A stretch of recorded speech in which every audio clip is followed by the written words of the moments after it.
Hello everyone, it is me Vegeta T23 and welcome back to my new What If. Today we're talking about what if Vegeta was born with Destroyer Key.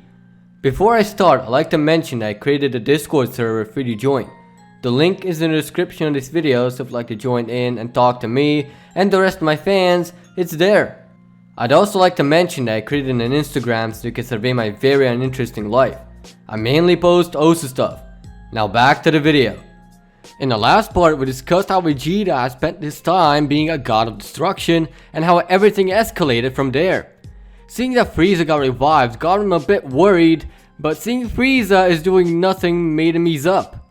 He hosted a tournament with Champa between Hit and Goku, with Goku being the winner, and then he was invited to go to Universe 6, Planet Sadala, and so Goku and Vegeta met some Saiyans there. Vegeta met King Letos. Goku met Kale and Caulifla. Whis then called about a weird machine and two men arriving in it. With the recap out of the way, let's continue the what if. The two Saiyans rushed back to Earth with Vados taking them there. Once there, Whis thanks her as she leaves back to her own universe. Seeing the two, they sees Trunks and some other guy. They realize they're in terrible shape, and so Goku decides to get the two a senzu so that they can recover from their injuries. Once Goku brought them, they were fed the senzus and they started getting focus back. Once they saw Goku, they immediately went to offensive as the battle started between Trunks, Goku, and that other dude. As they began, Goku was powerless, so he had to power up to Super Saiyan 2 to combat them. The two realized that then Goku doesn't have a what they call rosé, so they dropped out and observed his clothes a little longer. They then saw Vegeta in his destroyer robes, Bulma, and pretty much everyone else present. Vegeta knew they were from the future, so he knew they made forbidden time travel. Vegeta then asked the other kid who said his name was Gohan and how he's Trunks' companion and master in a way. He was the one who taught him many things, but also learned from him, being only a few months apart. Vegeta then realized that it was his and Goku's son, so he knew some weird ass shit was going up in their timeline, so he went straight to the point and asked them. Gohan then explained the whole shit about a Goku lookalike who's been killing people, referring to them as mortals, and how he's trying to get rid of the earth and everyone that exists on it. Their weapons are no use and the two of them are too weak to fight, even in their hiding states, so they settle on fleeing after a gruesome battle against the menace.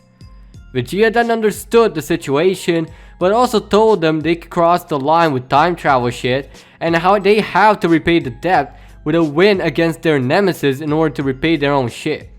Having said that, the two then started plotting a plan before Goku chimes in and said he'd love to take this Goku Black guy on. Just then, his wish came true when Black came through a ripping space-time continuum and looked upon all our fighters. Seeing Vegeta still a destroyer and Goku still alive as well in his timeline along with Gohan and Trunks in their pristine conditions, Black then begins by saying some bullshit to the two of them, but Goku is already on his ass ready to take him on. Black congratulated the Saiyan for stepping out of his comfort zone, but Goku was already on Black in mere milliseconds, punching him away into the dirt and going for assault straight away, making sure Black is gone for good. However, Black enjoyed that beating of his lifetime more than anything else, so he came back up and went for Goku in full power, kicking Goku back, which forces him to use Super Saiyan 2 and continuing the battle. Black observes that Goku ain't fucking around and that he must do everything to prevent them from entering the future again. But at that exact moment, the rift reacts and Black is being pulled back from the timeline he's in into the future. Goku punched him back, but Black managed to destroy the time machine, which left the two time travelers devastated. At this point, they're stricken with grief and just start bitching about how they have no way out now, how their family is broken now and everything is over. At that moment, Bulma goes and runs like her life is at stake. We see a short montage of Bulma scavenging through shit until she finds whatever. Going back to the group, she takes the capsule and opens it up, revealing a time machine. Vegeta gets mad at his own wife for even having that in her arsenal, so he tries to destroy it too, but Bulma assures him that once she fixes it, they'll use it for a one-way trip to the future. She then tells the two to go in the time chamber and train their asses as much as possible. The duo agrees and goes for the training montage. In the time chamber, the two get the hang of it first after a long time and then start working on mastering their forms. Gohan gets to Super Saiyan 3 and Trunks masters his Rose state, so much that he's on par with Goku in those terms when he is in blue. Trunks then realizes that in order to win, they need all the power they can muster, so in the remaining time, Trunks teaches Gohan how to tap into God Ki and use it. In the remaining time left in the chamber, Gohan manages to tap into Super Saiyan Blue, which increased Gohan's full potential and boosted his power in the long run. After that little adventure, they got outside and went back to the group, which told them that they are more than prepared for battle, which they believe in, but set their expectations low as hell. They then go and set course to the original timeline in a now repaired machine. When they get there, they are met with a Black and his partner in crime, Zamasu, and they begin the battle. Gohan goes for Black in the Super Saiyan 3 and does quite a bit of damage until Black transforms into his Rose and starts handling Gohan like a piece of feather.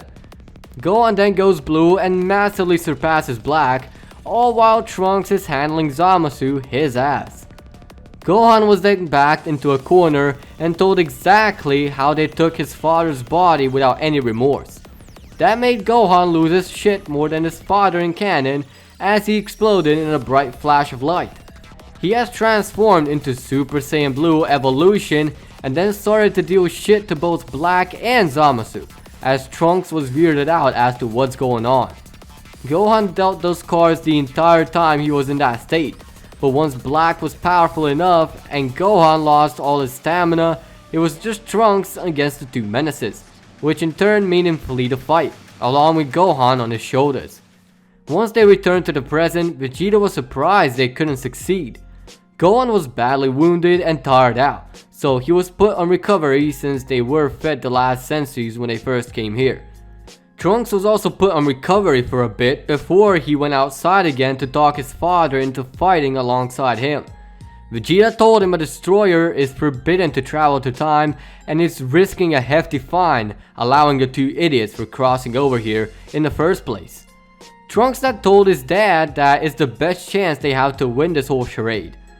Vegeta wasn't pleased at all, but he told Trunks he can take Goku along so he cleans their mess in a brief second, telling Trunks Goku used barely any power he had during the first encounter. Trunks then became hopeful and then went to town asking Goku for help. Goku was more than happy to oblige, and so once Gohan was healed up, the three then headed to the future when Zamasu and Black were waiting on them. Goku jumped out of the time machine and called out for the two. Once they arrived, he went straight to the Super Saiyan Blue 3 and Kaioken combo, which he mastered in a time from the friendly tournament and before the two showed up. He went and destroyed both of them in a single second. He punched through Black twice and sliced Zamasu's head off and ki blasted him out of existence. He then considered the job done, however, Zamasu appeared out of fucking nowhere and started tormenting Earthlings to the point of making the whole human race extinct. Goku then tries ki blasting and throwing massive waves at his full power like before, but nothing works as Zamasu is internally bound to the universe. Goku then pulls out a button and wishes for it to work. He presses it and Zeno appears right in front of him. Goku then explained who Zeno is and how Vegeta gave him the button to summon Zeno in case things go south. Zeno then looks around and sees absolutely nothing, which worries him, and the events evolve as usual. So that means Zeno destroys the timeline. Zeno was introduced to another Zeno and Zamasu was destroyed. Then Vegeta was called to Zeno's palace to be questioned. Vegeta had a really bad feeling but still rolled with it.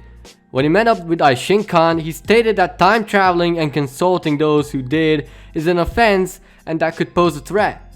Vegeta explained that he did what he had to prevent the destruction of equilibrium in the timelines. With that, Aishinkan was pleased with the answer but didn't let it pass without a little slap on the wrist. And with that, we're leaving things be for now. Thank you for watching. If you think I'm crypto mining, then click dislike, but if you liked the video, hit that like button. If you'd like me to cover your idea in the near future, comment down below, and as always, peace out.